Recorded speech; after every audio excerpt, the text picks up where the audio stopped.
Week 4 cometh and week 4 taketh. As this past weekend of college football was beyond exciting. We had multiple top 25 showdowns, an overtime thriller, multiple games going to the wire, and one cataclysmic beatdown. We'll get to all that today, but what's crack-a-lackin' is your boy Broshmo. Just in case you did not know, so go ahead, become bro, subscribe, leave this video a thumbs up if you enjoy the content. As always, let me know what you think in the comment section below, where we have that nice, beautiful football discourse. Let's go ahead, get to my top 25 in college football. Starting with my fallers, and I only got 2 fallers this week. No surprise, we're gonna see Colorado here. Listen, it just looked like they didn't belong on the same field as Oregon. They got beat and beat bad, 42-6. It was almost a pity touchdown near the end of that game, and I just can't keep Colorado in the top 25 knowing they have USC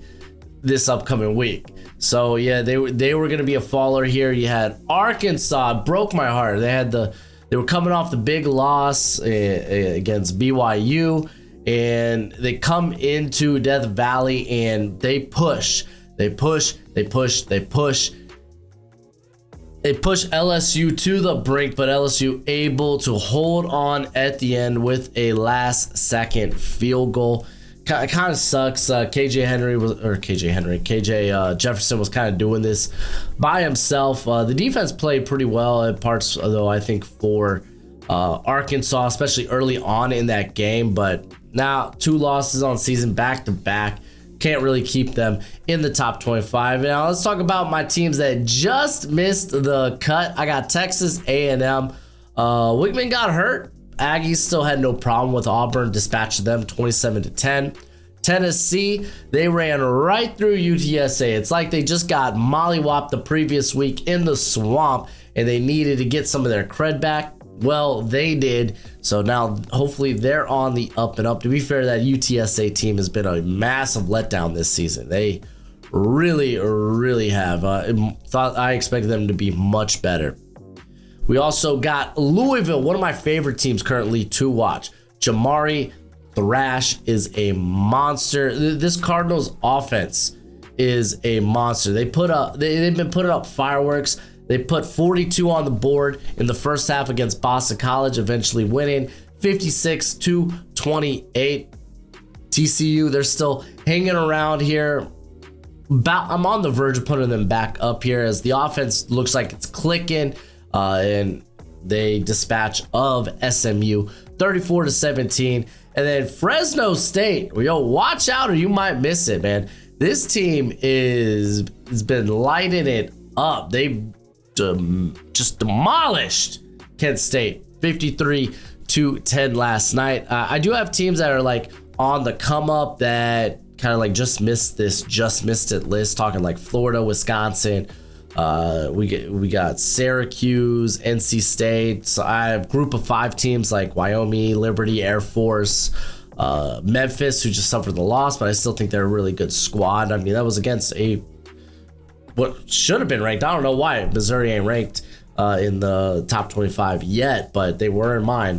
But they lose to Mizzou, Georgia State, James Madison, some of these Sun Belt teams that really perform well. So there's teams that I got here on the verge that just that are just on the outside looking in. But let's go ahead and get to the top 25, starting with Kentucky here at 25. They had a 21-point first quarter, and that was about all they needed.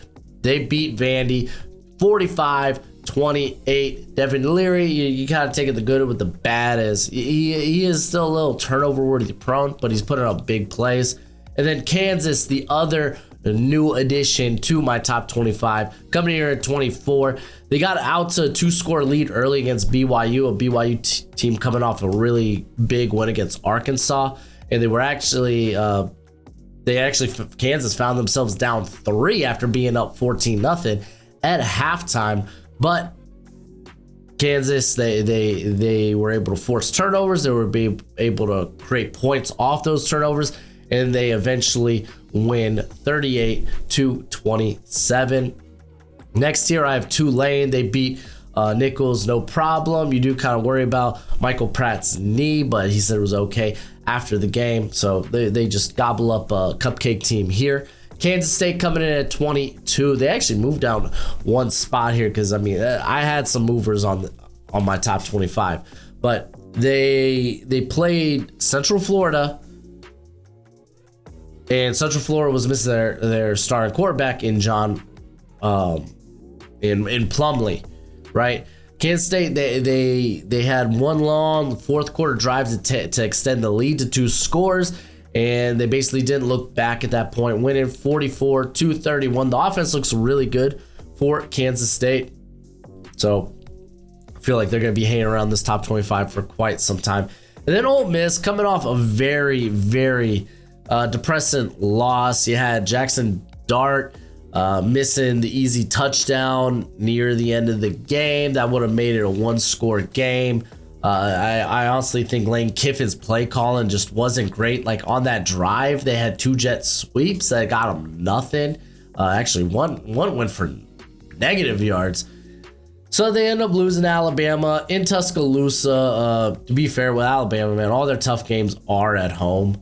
So like I know some people are like, hey, is the Alabama dynasty dead? I don't think so. I think they're still probably like a 9 or 10 win team this year. They might have one other loss this season. We'll see. Going to number 20, I have Oregon State, who they were down 21 points against Washington State in Wazoo, and they almost completed the comeback. They were down 3, but they couldn't secure the onside kick that just ended the game. They lose 38-35. Yo, Oregon State ain't going nowhere. This is a good squad. Washington State's a good squad. So don't sleep on Oregon State just because they came out on the bottom end of this game. Missouri, like I said, I had them ranked last week. They continue to be ranked. Memphis wouldn't go away in this game for Missouri, but they would hold on after like going up like 2 scores. They would hold on 34-27. Good on them. We were just talking about Oregon State. I got Washington State right here at 18, man. The coach, he's hyped up, man. He's like, yo, these boys came to play. They got now back-to-back really good home wins. One over Wisconsin, one over Oregon State. Cam Ward just went off this game, got them out to a big lead. They almost squandered at the end, but they were able to hold on. So watch out for Washington State. Miami here at 17. To you, baby. My Hurricanes. They rolled Temple. No biggie. 41-7. Too easy. Let's wait for ACC play to start. But remember, they do have the good win over Texas A&M. And then Duke coming here at 16. They mowed through UConn 41-7. If you didn't know, now you know. They have won every game thus far this season by 20 points or more. Duke is for real. They are for real. And then going to my top 15, we got F15 Utah. Still waiting for Cam Rising and Brant Kuthi to return, but so far it has not been a problem. They've been able to get wins, and a lot of that's on the back of this extremely good defense here at Utah. Might be one of, if not the best defense in college football. They beat UCLA 14-7. And then North Carolina, they pulled away in the second quarter from Pitt. Again, not kind of like a big showdown, but hey, don't sleep on Pitt, man. They're a fine team. I think Pitt, aren't they? They were playing their backup in this game. No Dracovic, but yeah, they got it done. They won 41-27. Good on them. LSU, they came out slow, but they were able to keep in this game and secure the win at the end with a late field goal, beating Arkansas 34-31. I like seeing this team having to handle adversity. So watch out, man. I really think LSU, there's a good chance maybe they end up heading to the SEC championship game 2 years in a row. Next, Oklahoma, man. They were just too much defensively for Cincinnati. They win 20-6. They didn't need much from their offense. Good on them. Venables got them playing really, really well. And then Alabama, they don't move at all here on my list as they beat Ole Miss 24-10. Jalen Milroe, he makes up for his big mistakes with big plays like the touchdown he had to Hale in the back of the end zone. Milroe took a mean hit on this play and was down for a little bit, but was able to get up, finish the game. So you can't really sleep on Alabama. You know, they got a banger of a defense, and Milroe, when he's on, and you got to watch out. He is very athletically gifted. On to the top 10, number 10, Notre Dame. I couldn't drop this team much after a hard-fought loss like that. They literally that Ohio State Notre Dame game could have went to either of those teams. They both played so stinking well. Sam Hartman has this team, this offense looking smooth, and it just sucks, man. They lose with 1 second left on a 1-yard touchdown run, and on that play they had only 10 players on the field. So it's like, and apparently the previous play they only had 10 players on the field. So it sucks. It's heartbreaking, but I really do think this is a very good Notre Dame squad. Washington, they got out early and they just pounded the heck out of California, 59-32. It was really, really nasty. Penn State, they had Iowa this week, so they knew they only had to put up a little bit of points, but they were able to get 31 here. They gave Iowa the goose egg. Iowa, no offense. I was kind of shocked that they were in the top 25. That was a team I was very hesitant about because I just didn't feel good about how they were offensively. And then I have Oregon, who annihilated Colorado. Yes, this game was at Eugene, but it legitimately it didn't look like Colorado stood a chance. They were just constantly getting pressure on Shadur. The offense was unstoppable, so much so that they went for a fake punt like inside their 20. It was just ridiculous. Oregon just coasted in this game and just padded stats. USC, you might be like, why are they still at 6 for you? Shouldn't they be a little bit lower? Because they did look pretty clunky coming out of their bye against Arizona State. This was at ASU. This was in Tempe. The Arizona was coming off a bad loss, and to be fair, the Arizona State they're playing tough this season. So USC, they didn't have to do much, but I mean, it kind of felt like they ghost walked. Ghost walked, is that a word? It felt like they ghosted in much of this game. They end up holding on 42-28. Again, Caleb, he didn't look in sync with his receivers, and he still puts up 5 touchdowns. It's kind of ridiculous. And then my top 5 are unchanged. Texas steamrolled Baylor. Good. Baylor screwed every bet and parlay I had last season. Good. Beat them bad, 38-6. Ohio State, kind of talked about with Notre Dame. They had that win right there at the end. This team just refused to go away. And I know Ohio State gets a lot of hate, but this is a really good squad. Maybe Kyle McCord, as he kind of matures and develops, just as the starter for this squad, could be probably a team to watch out for. Florida State, man. Florida State played from behind much of this game against Clemson there in Death Valley, but they were able to do enough defensively to get the win in overtime, 31-24. They got a little help from Clemson's kicker missing the go-ahead score late in the game, but Florida State, I'm not going to move them just yet. Michigan, they pulled away in the second half and beat Rutgers 31-7. Remember, good teams cover, or good teams win, great teams cover. Don't know if Michigan's a great team. And then Georgia, a lot of people were a little concerned with the outing against UAB. They felt like UAB was in this game for too long, but I mean, you could tell Georgia, there were points where they just kind of took the foot off the pedal and they were coasting. But I mean, they end up winning this game by 28 points. I'm not worried about Georgia. I don't think you should be either. But there is my top 25. Let's go ahead and get to my Heisman contenders.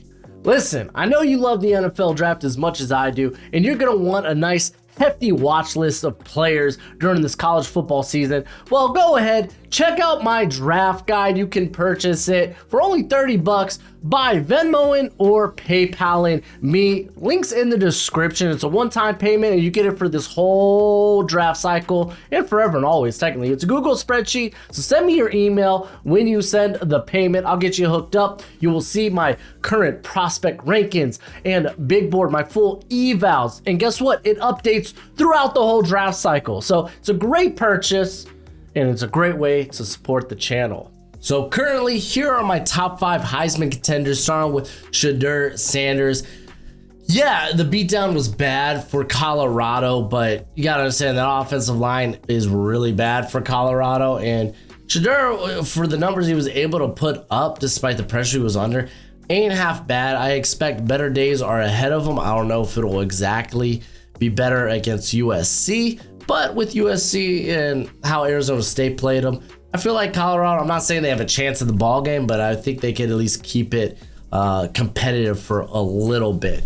And then number 4 here for me is Quinn Ewers. He got the job done against Baylor, 2 total touchdowns, almost 300 yards passing. Didn't have to do much in this ball game. And then at number 3, this is like the cream of the crop. This is the meat here. I got Cameron Ward. What an impressive outing against Oregon State. Now these are back-to-back, just stupid good outings against very good competition. He puts up 5 total touchdowns, over 400 yards passing. Yo, watch out. Is Wazoo for real? I don't know. We'll find out. Michael Penix still holding down this number 2 spot for me as he just decimated Cal. Just too easy for him. 19 and 25 for over 300 yards, 4 touchdowns. Just doing Michael Penix things, man. That Washington offense is scary, especially the receiving corps. Golly. And then Caleb Williams holding down the number 1 spot. Was it pretty against Arizona State? No. But again, even despite USC kind of ghosting and just coasting through this game, Caleb Williams still had 5 total touchdowns. He's the current reigning Heisman Trophy winner. He should be number 1. He should be. Let's wait for that one really, really bad game. We'll say Sam Hartman just kind of missed the list here. I was between him and Shedeur. Who should I feature? And I ended up going with Shedeur, but that could change next week. We will find out. But that's it for the video. Go ahead. Do the YouTube thing. Quick shout out to Underdog Fantasy. Thank you so much for being a sponsor. When you sign up with Underdog Fantasy, you could use promo code Broshmo and they will match your first deposit up to $100 dues. But as always, bet responsibly, my friends. Thank you, Underdog, and thank y'all. Do the YouTube thing. And as always, until next time, you be easy, my friends. Later.